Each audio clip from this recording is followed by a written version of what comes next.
You know, when I began to study Japan, that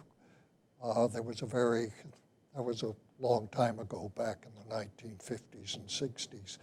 There was a sort of a general notion that this was a samurai society, a feudal society, and then it started to westernize and became a militaristic society. And then it was defeated in World War II, and then the new Japan arose, and it was a more democratic, cosmopolitan society. But when now you immerse yourself in Japan, we know so much more of history, and we have access to these visuals that you can see the period. And one of the great changes is, of course, the change between the samurai society and the post-samurai society from the 1860s, 70s. But the other thing that was very striking to me, it's really something I discovered, it's not something I knew, and I'm trying to share with you all, is those years after the Kanto earthquake, if you look at them carefully, you can see post-war Japan there. It's not that 1945 was a new Japan. Mm-hmm.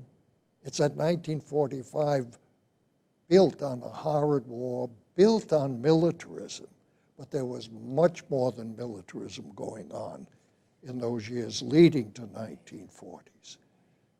We're so focused on the road to Pearl Harbor now that most people, including historians, are really rediscovering how dynamic and modern Tokyo was becoming before Absolutely. World War II, before the terrible destruction of the air raids.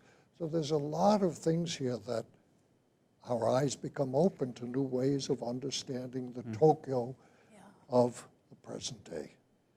I think that's partly about that idea that you can look in comparison, and I say look, as we're looking at these detailed images of the city, and we can see new things like that kind of, direct involvement. I agree. Jim is an art historian, I'm a social, cultural historian, but both of us see a Japan through these visuals that is rich and granular and varied and contradictory and dynamic.